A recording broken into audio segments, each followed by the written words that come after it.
my situation in the community. And I can only get so far in terms of like forgiving, you know, and, Yes. and releasing. And, cause I couldn't get an emotion, I mean, intellectually, it wasn't a problem. And then, so then I ran out of things to think about, so it just started, the pain just started increasing and increasing and increasing, so I just started thinking about, you know, just letting it, and you came by, and you asked me what was happening, and I said, you know, I'm just experiencing this pain, I don't know where I am or why. And you said, well, can you forgive whoever it is, even though you don't know who it is? And so I started to do that, and all of a sudden I was able to totally do that, to forgive them and love them. And then it just kept growing and growing and growing, and then I took that back through the other stuff. And I found out I could pass that around to all of those experiences that earlier I couldn't feel anything, you know what I'm saying? And then I could throw it out. I don't know, it just started coming. Once I broke through it, in a sense, it was available for a lot of other stuff for me during that time. So that was Yes. very interesting. Well, remember the simplicity of the emotional body. Forgiveness and love, the energies of those concepts sometimes we only have in our intellect. When we actually bring them into our feeling enthusiastically and truly feel forgiveness, truly feel love, then that is what keeps moving us forward through those levels of emotionality. So let's look at emotionality and going back to your question of entering the mental body, let's look at what happens when we get to the level of fear. And at the level of fear, we begin to understand that we have choice and that we're actually making choices for our existence, and that we're moving in levels of choice. And then in fear, let's go back a little bit further downscale to the unconsciousness, apathy, and grief. In those levels of emotion, you'll often hear people say very generalized statements. If you ask them when they felt that way before, if they're feeling griefy, when have you felt that way before? My whole life. Yeah. I felt that my whole life. Yeah. Very generalized statements, because that's the level of our access, you could say, to the mental body. You see, when we get to the level of grief, things start to change there, in that we do start to receive that we are having some level of responsibility. That we did, we're starting to get an inkling that we're actually creating this. And when we get to that, and that's when the self-responsibility begins to kick in. Yet when we get to the level of anger, what happens at the level of anger? That you can control your situation and force certain things.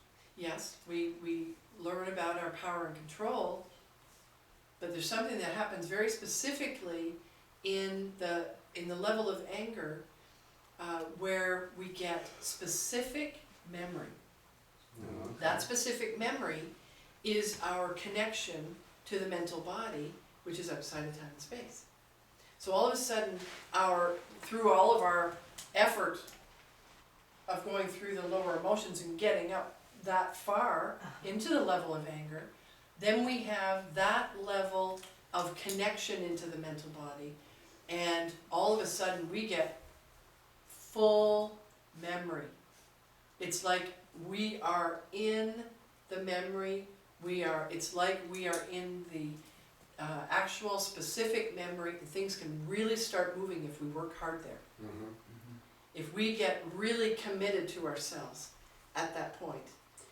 Well, there was a phase when I was doing like a lot of that, and now I don't know where the hell I'm at. Like, I don't know, I was able to see a lot of what was going on. Is he was holding this hip, and in relationship to where the hip, how it affected my life, and so on, like that. But after a while, the further along we went, the less I could I could see, and then I just When you became got a that plain feeling- pain situation. Well, sometimes we have to go back to the loving and willingly enduring what is there, which is often the pain. And when you got to that level of how it affected your life, did you embrace the grief? All of the feelings that are there. When we do that, when we get to those, because we're always going up into new levels.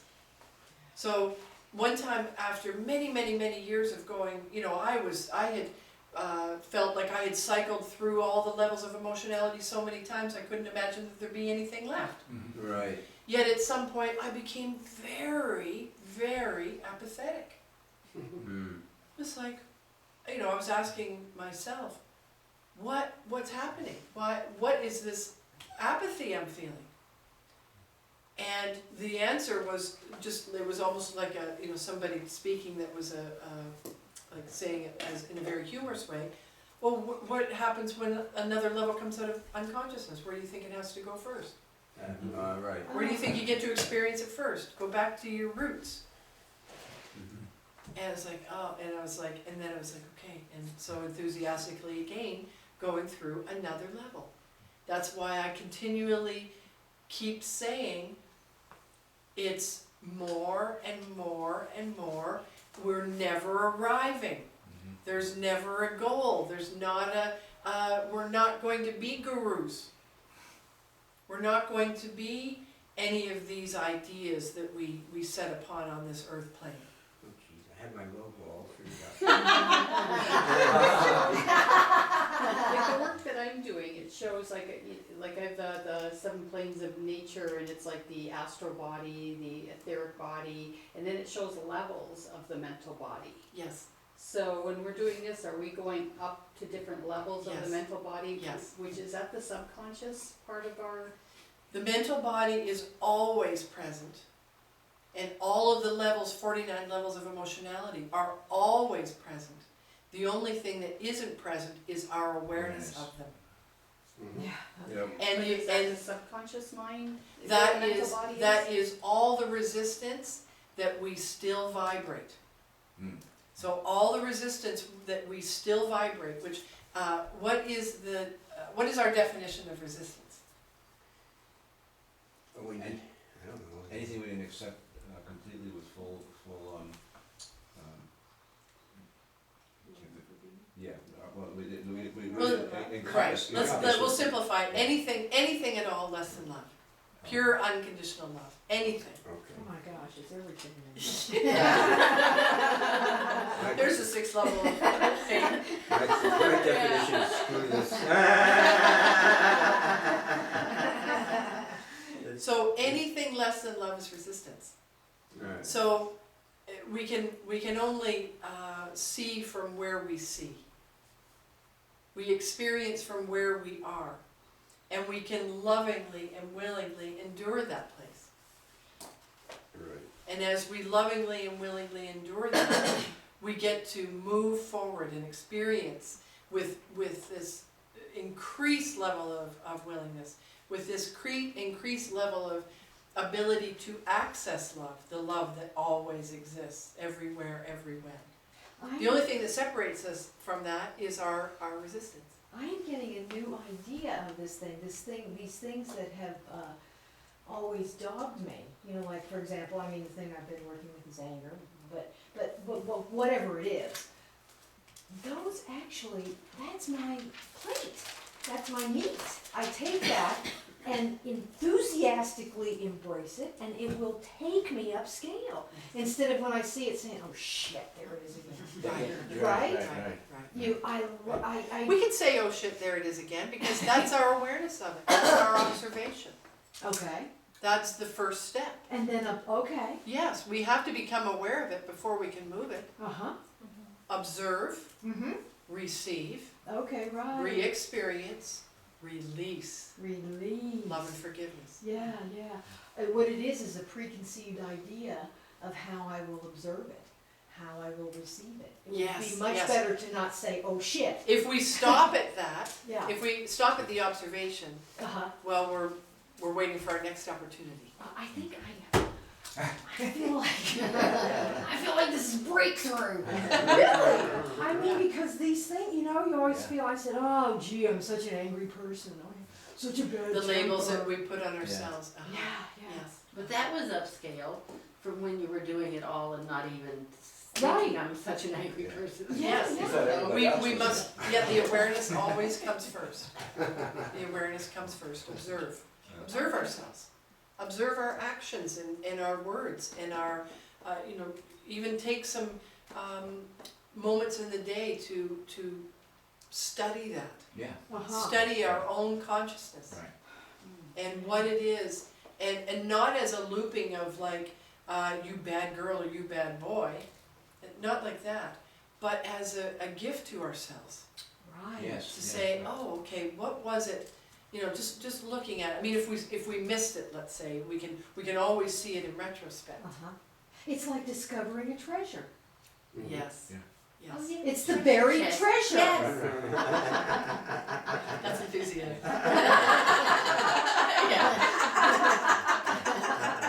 I had the experience yesterday where something that's been stopping me every time I got on the table. Yesterday finally Carol said something that really she didn't know, but it opened it up for me. But I couldn't. It wasn't until afterwards when I went home last night that I began to be able to see what a relief it was to see that I'd been stuck there. Uh-huh.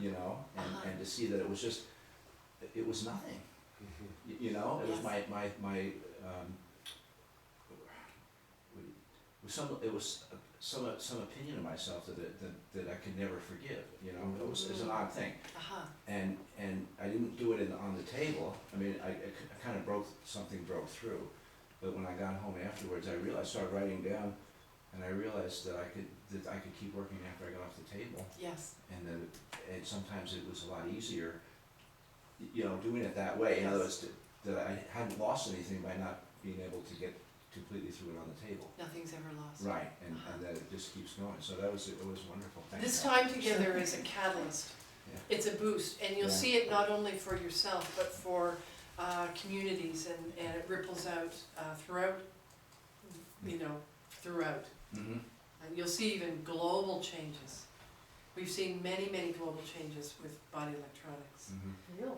Yes, we're point holding. You can imagine that the amount of energy that's happening with a group, and it doesn't matter about the size of the group, it's about the quality of the Uh-huh. transmutation. Right. You see, Jesus,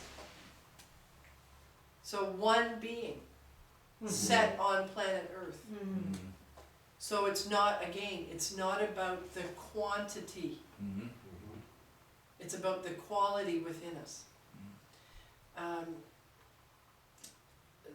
What you said, Dennis, brought up something which was something. Can I speak about your session?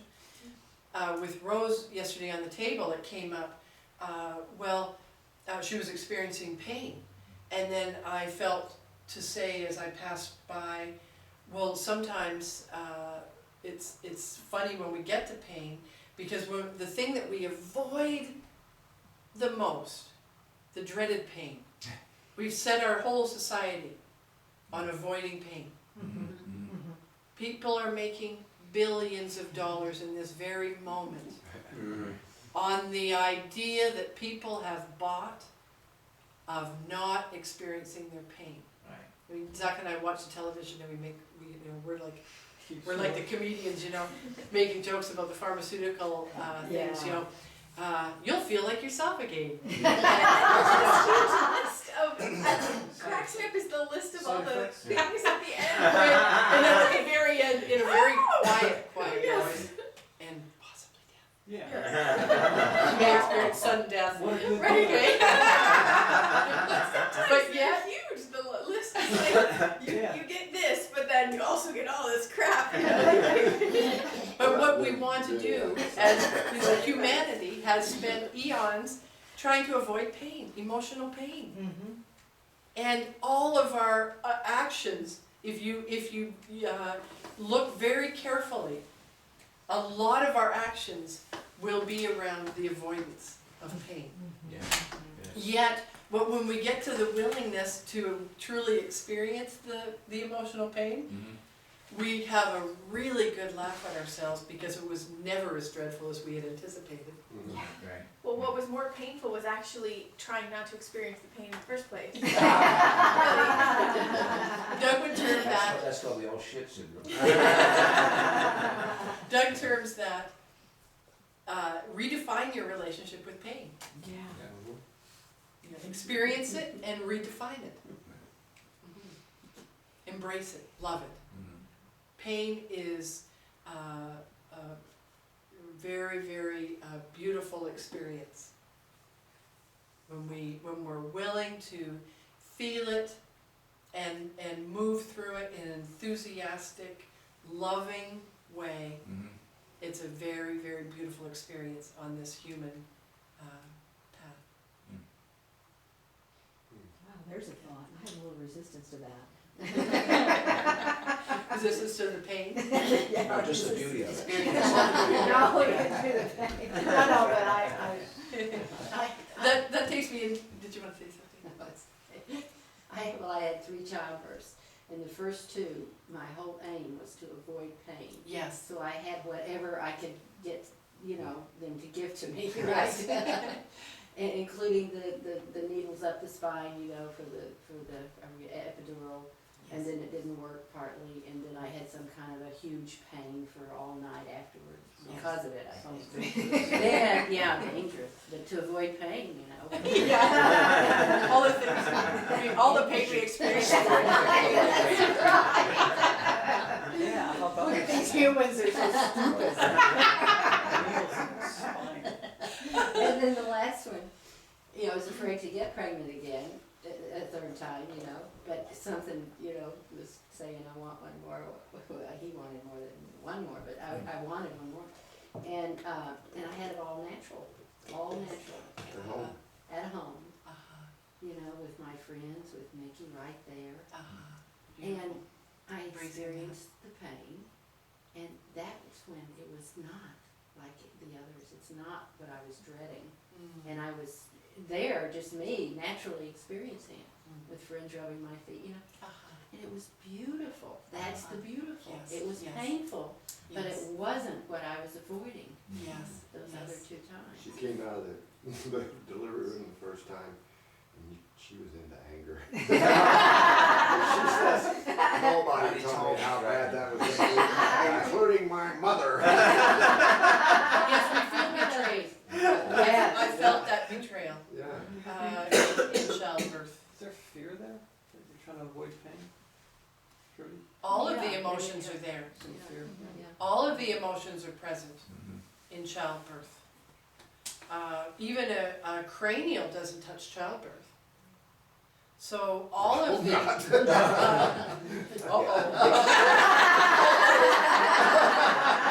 Mickey doesn't want to have a baby. It's Trudy's job. The teaching there, though, Trudy, that's a beautiful teaching, that the avoidance of the pain is where the resistance lies.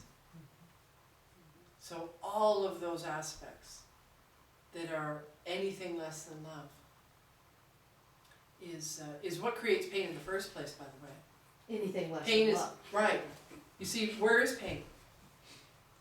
It was the first thing we experienced when we separated. You see? We're going back through the healing crises.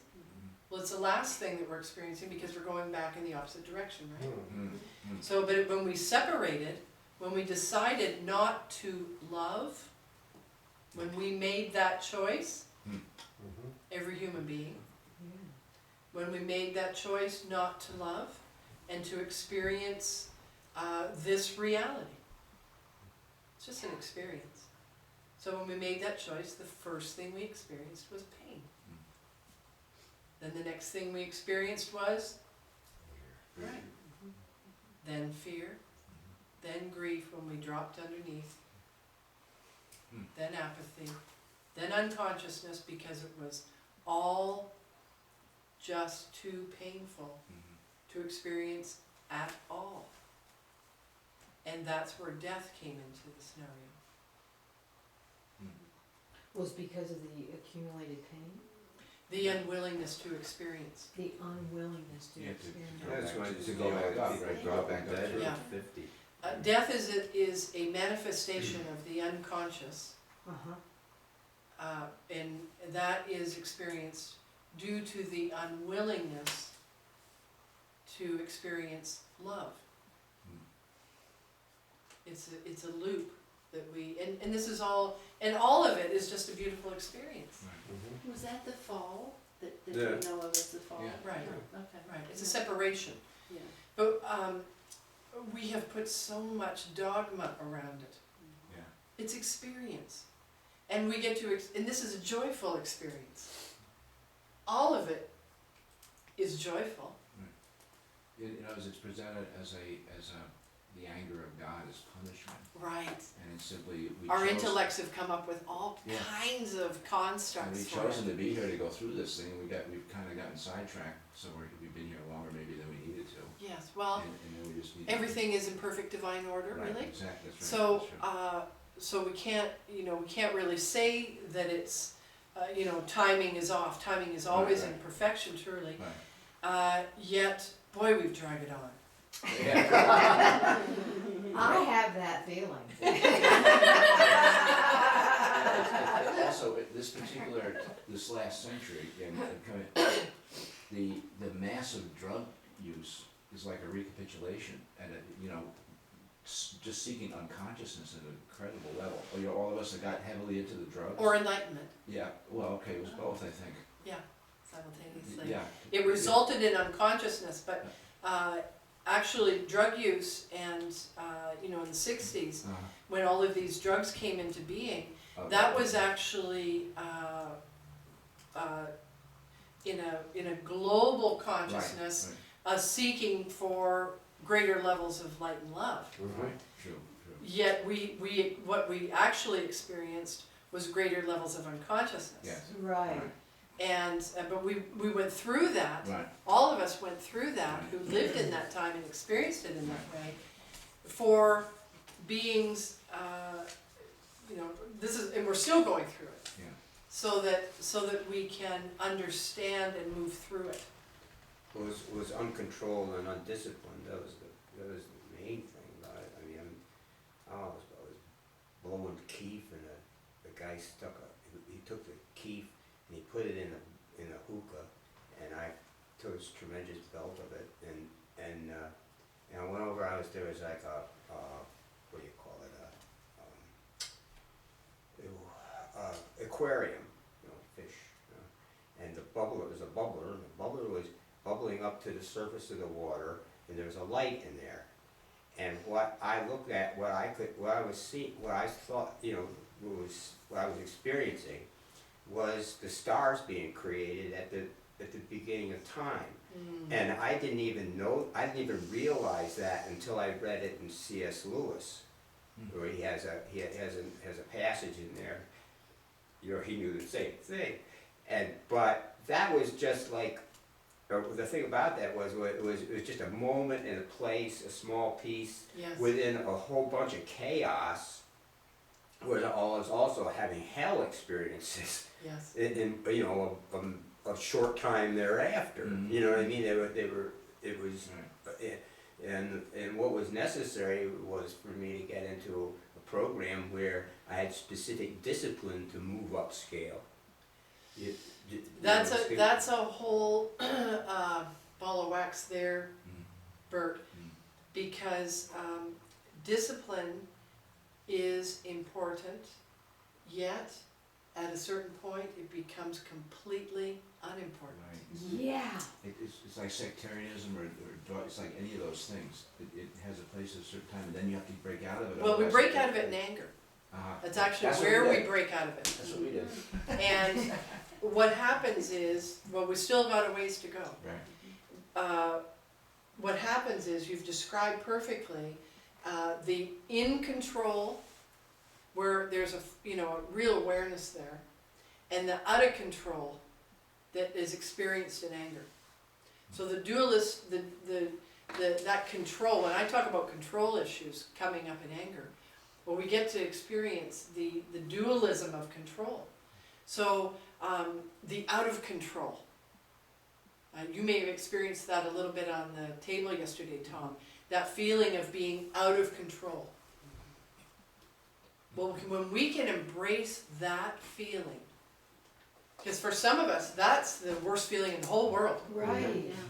to be out of control. Mhm. To have that feeling of, vertigo, or we have it at carnivals where, you see teenagers who are, flipping around in these things, and they have no resistance whatsoever to being out of control.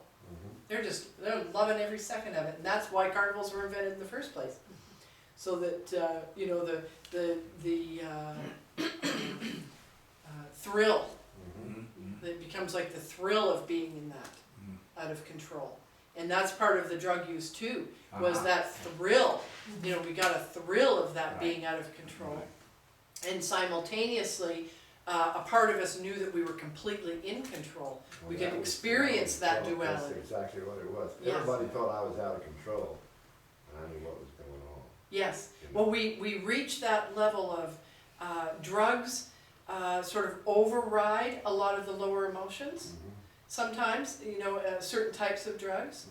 And in that, we get to see all of these things in other realms.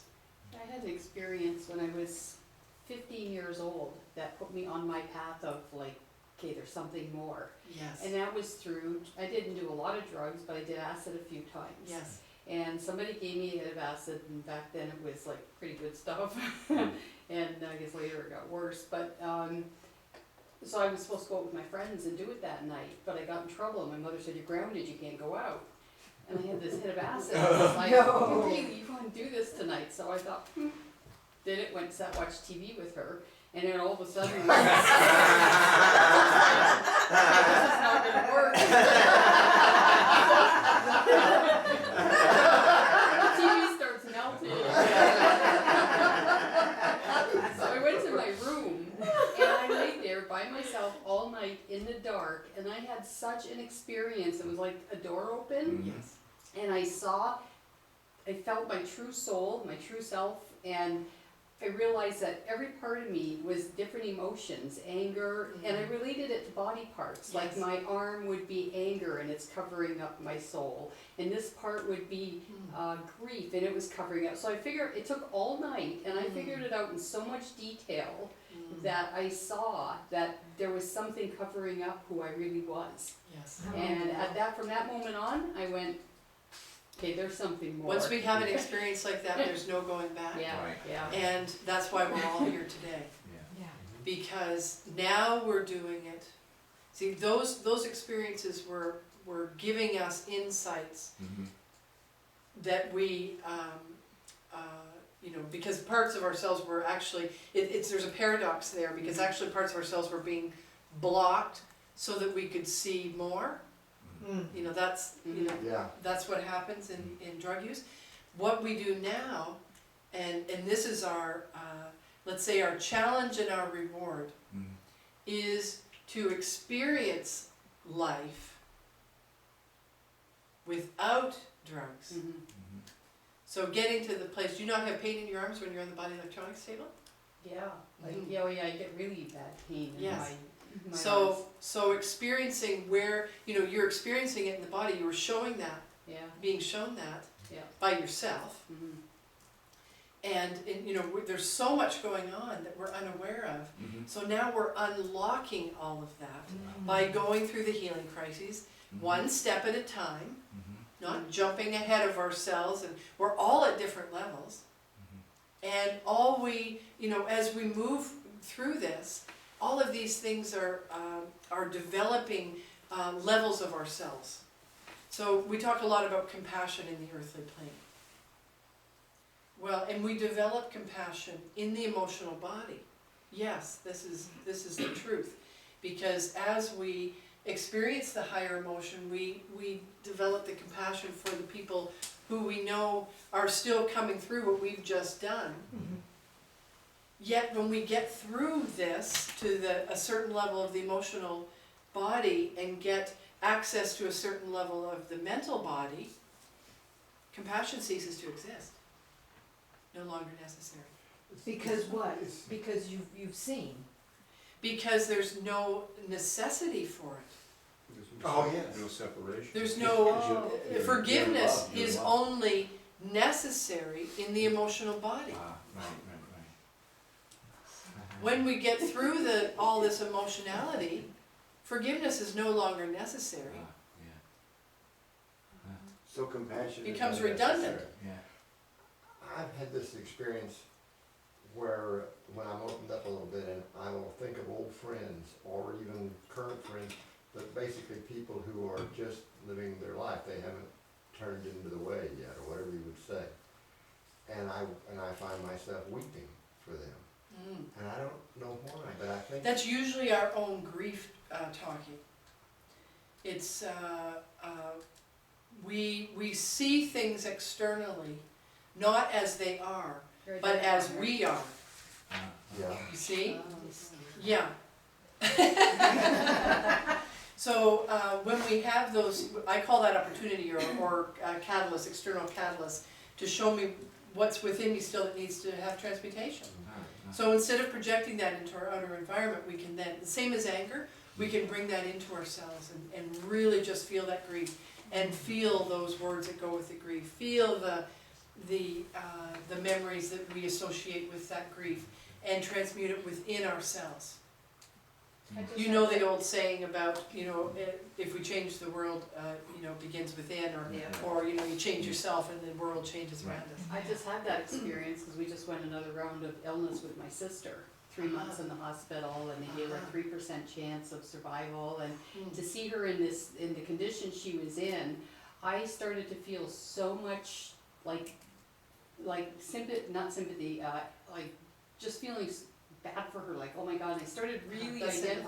And all of a sudden, it was like a light bulb went on. I thought, my grief is resonating with her grief at that moment. I'm identifying, and I realized the reason I'm feeling this for her, like so much grief for her, is because it was still my grief Yes. that I was identifying with her Yes. and what she was going through. Uh-huh.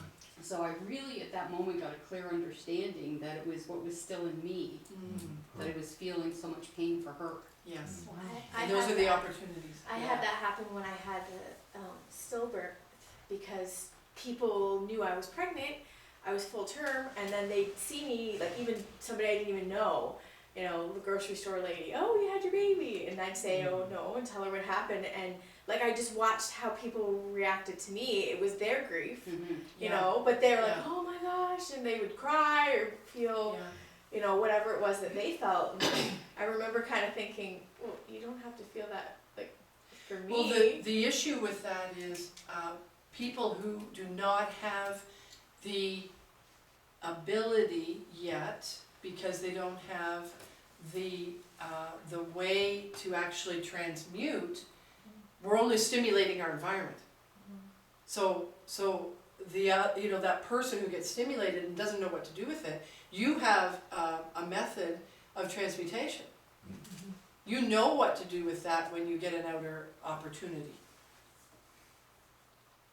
What we are required to do when all opportunities present themselves is to share with others how they can actually transmute for themselves and not just keep looping around in the grief or looping around in the anger, looping around in the apathy.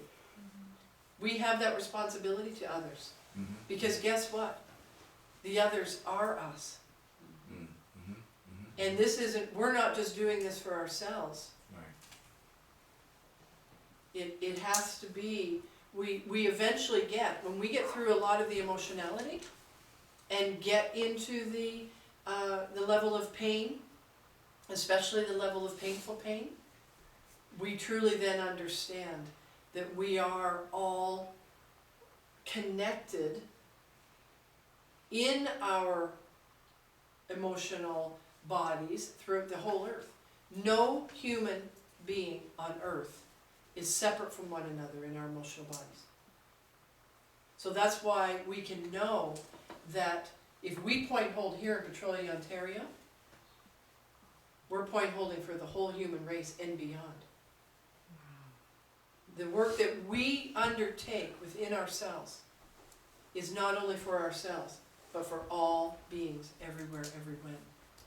And every when is sometimes a little bit more difficult in the lower emotions to wrap ourselves around. Because we're bringing everything into the now, or as now as we can get it. Do you know the now doesn't exist in this reality? Yeah. That's an illusion, that's a made-up term. And that's as close as we can get our minds around the present. But bringing it into, when we're re-experiencing an emotion, when we're re-experiencing a memory, and we're bringing it into this now, so that we can forgive everything that we resisted about it, so that we can love everything that we resisted about it, and allow that energy to be recycled, and we remove all our resistance from that. That is the loving movement that we are experiencing here on the planet. That's what we're doing here. That's all we're doing here. We're just moving love. That's how we can be a guru. It's not like picturing a teacher or something. Yes, This yes, is how you serve. Right. This is how. exactly. Yeah. Yeah. And you don't have to be even involved with any other people. Mm-hmm. Some of us are called to have to use the voice and bring people together. Some of us have to do that. It's probably because of all the things that we've done in the past, which is sometimes a very hard pill to swallow. John Ray said that over and over again.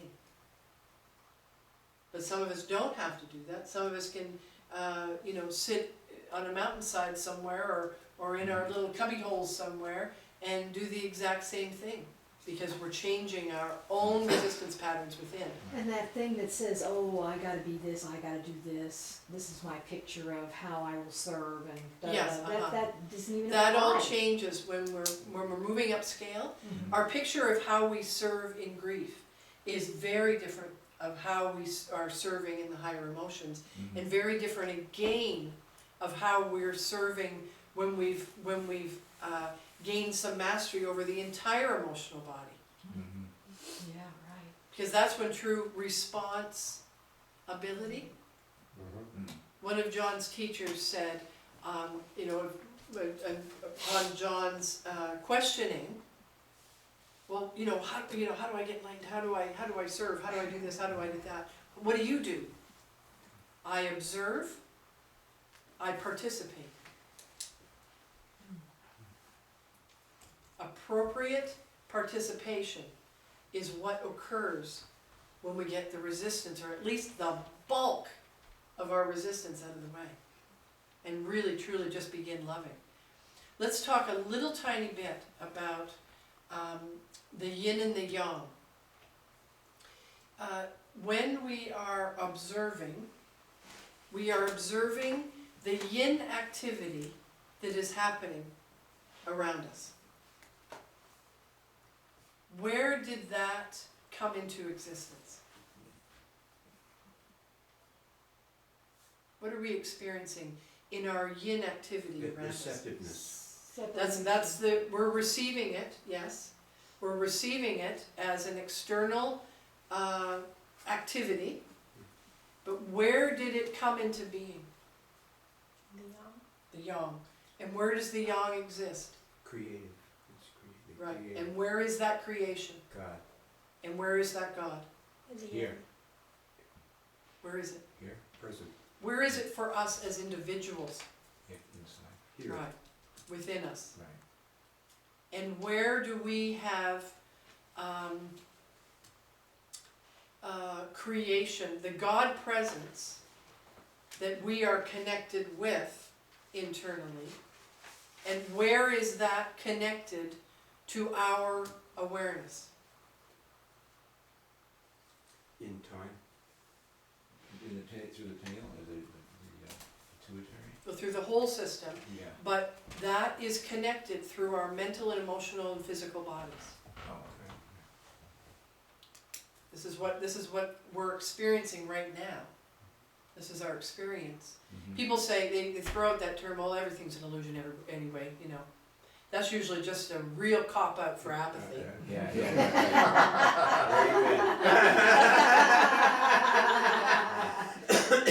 So, what it is, what our yin creation is externally, what we're experiencing every moment in time is a result of our activity outside of time,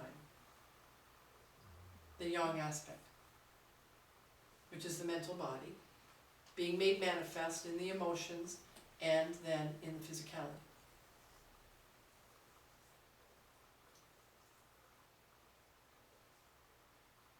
So if we can keep our awareness in that and know that all outer activity, all physical manifestation and its emotional counterparts comes from the yang essence within each and every one of us as individuals, this is the power we have. It's really turning everything around that the brain has decided. The brain decided, and you can relate that again to the fall of consciousness. The brain decided that it was a victim to all outside manifestation. That's why it decided to label it an illusion, by the way. Because it didn't want to take full responsibility for everything external. Hmm. Wow.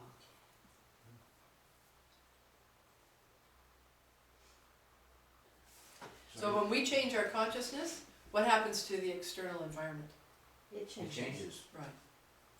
Yeah, we don't have to do That's clear. anything external Right. at a certain point.